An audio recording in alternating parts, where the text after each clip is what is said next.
It's Cassie, and it is Wednesday night, and I'm going live to talk to you a little bit about holidays. And I think you're probably your third day back into school after the Thanksgiving break, so hopefully you're doing good, you're able to wake up in the morning, and you're having a good week. So what I want to talk to you today is about the holiday season and how difficult it can be as a teacher to do all the things that you got to do. So I know that, you have concerts, all the high schools bring their bands or their theater groups and do programs. You have concerts, maybe your students are even in the music concert for the class. But you're also having benchmark tests. You're having to get all kinds of grades. The semester ends. So plus you're having to teach your regular stuff. So this season can be super, super hectic. I used to actually keep this little notebook where I wrote down everything that we had to do that took away from class time because it stressed me out so bad because I needed to get my objectives taught. But, I also had to do all this other stuff. So, so kind of this week's blog is about ways that you can incorporate holiday activities into your lesson without, getting too stressed out. And so kind of the reason I was thinking about this is the last couple of years has just been a little bit different for me and how excited I've been about the holiday season, and my Christmas spirit hasn't been as high as it's been in the past. And I was thinking about this last year because last year was kind of the first year that this really hit me.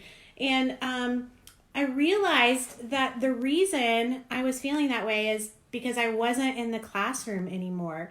And I was, I kind of realized that me being with the students and they being so excited about the holiday season and about all the fun things that go on during this time, all of those reasons, that was what, kind of brought my holiday spirit to life.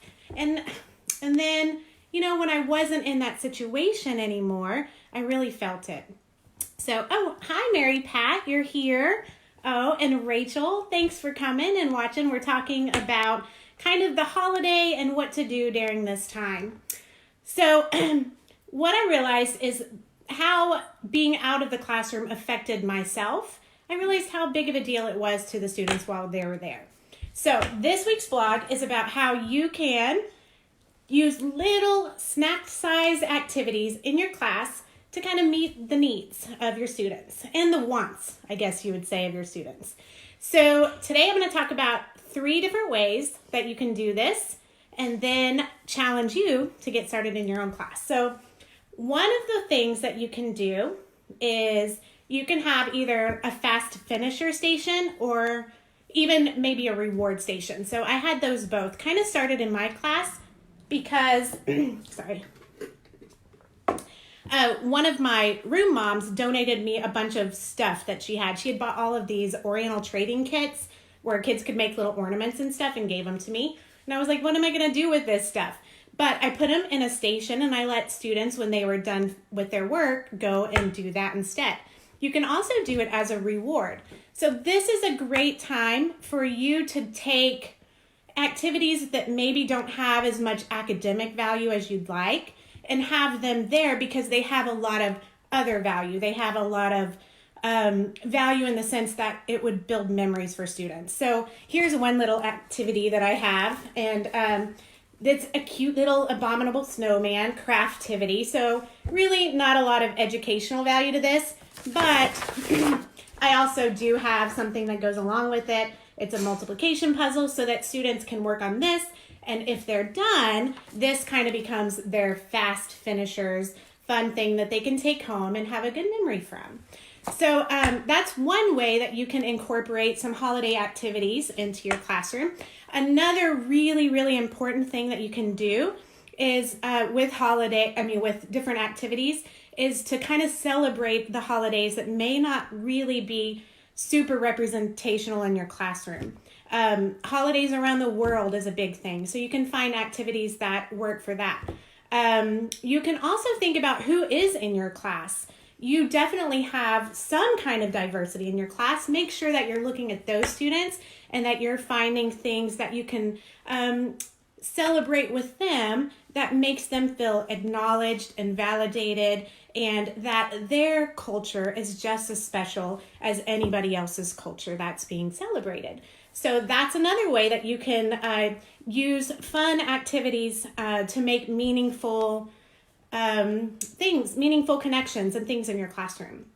And the last thing you can do is use these activities but integrate holiday into them. So whatever you're teaching or doing, take that and integrate some fun things. Maybe if it's winter, snowman or Santa Claus or things like that. Right now I'm working on, well, I have this Reader's Theater mystery, that Who Stole the Turkey, that it had become super popular and people were asking for it because their students loved it so much, and they were able to use it at the end of right before going to break. And so I've been working on one right now for Christmas time, and it is just a super fun thing that students can do, but it also has a very strong academic tie to it, so that you don't feel like you're wasting your time. Like when I was writing down in my my little calendar of all the things that we had to do that I felt like it was a waste.